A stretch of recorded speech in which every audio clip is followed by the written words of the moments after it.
Hello friends, it's time for another Good to Know Monday tip. I'm so excited. I've titled today's video tip, Our Beliefs Drive Our Destiny. Let me explain. There's a principle that says once we understand how our beliefs are formed, we can then do what's necessary to change or remove any and all our limiting beliefs so that we only believe those things that empower us. Wouldn't that be great? Now, it's important to make a note here. We're able to develop beliefs about anything and everything if we just find enough reference experience legs to support our belief table, right? Think about it. Isn't it true that you've had enough experiences in your life and you know enough people who have gone through their own tough times with other human beings that you could easily develop the belief that says, people are basically selfish and rotten, and if given half a chance, they will take advantage of you, right? Well, the fact is, however, that there is always enough evidence to support both sides of the ledger on any topic. The good in people as well as the bad in people, or what you and I believe is good and bad. Isn't that true? Maybe you don't want to believe this, but haven't you had enough experiences to support the idea that you felt certain about a belief, so much so that you felt it was true, especially because you made your belief mean what you wanted it to mean? This principle that there is support out there for each side of any belief leads to the law of truth, which says, truth is knowledge of things as they are, as they were, and as they are to come. The challenge with truth, however, is which of these beliefs I just mentioned is the truth so we can call it our belief. The answer is that it doesn't matter which one is true. What matters is which one of your beliefs are the most empowering to you. All of us can find someone that will back us up and support our beliefs, whether they're true or not, and that way we can feel solid and certain about our beliefs.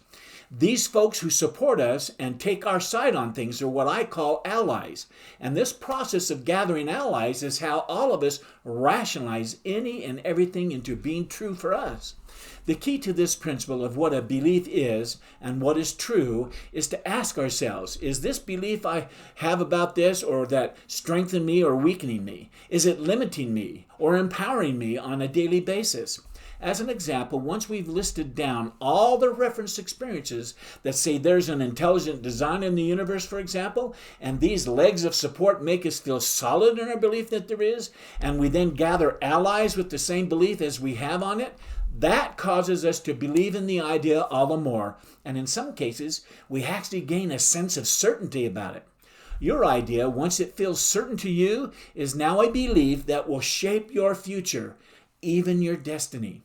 The number of support references, that number of legs that support our table of beliefs, along with the meanings we attach to them, such as whether or not they are painful or pleasurable experiences to us, makes it strong belief, and it becomes what we use to form our destiny. I'll tell my beginner entrepreneurs often, regardless of where our references come from, when we accept them as real, we no longer question them. In other words, we have the ability to use imagined references to propel us in the direction of our dreams and make our destiny sure. The fact is, people can succeed if they imagine something vividly enough. It's exciting. It's as though they actually have the actual experience, because our brains can't seem to tell the difference between something we vividly imagine over and over and over again and what we've actually experienced. And so with enough emotional intensity and constant repetition, our nervous systems memorizes such experiences as though they were real. And even when they haven't even occurred yet, it still remembers them as real.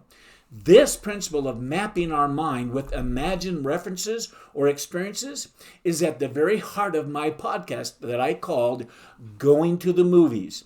If you haven't watched it, you should. So there you go. Now, before I let you go, let me take just a moment and invite those of you who haven't yet taken advantage of my offer to be my guest on a private coaching call with me on my nickel, so it's free to you. Go ahead and make the decision to take me up on that offer now. You'll be glad you did. I love coaching beginner entrepreneurs, just like you, on how to start and launch a business successfully. And I'd be extremely honored to spend some time with you, coaching you on your questions and goals. In the Good to Know Monday tip email I sent you with this video tip, I included a link that says free coaching call with Coach B. Go ahead and click on it and set up your free private coaching call with me now. Do it. It'll help you in taking those steps that will help you move on to the next level. I promise I won't pressure you to become a member of my beginner entrepreneur community at the end of the call. That's not my style. In fact, I'll bet you'll come away saying to yourself, that was great. I really enjoyed that. Okay, I'm done with the invitation. And so until next Monday, when I'll send out my next Good to Know Monday tip, I want all of you to know that I wish you continued success. Goodbye.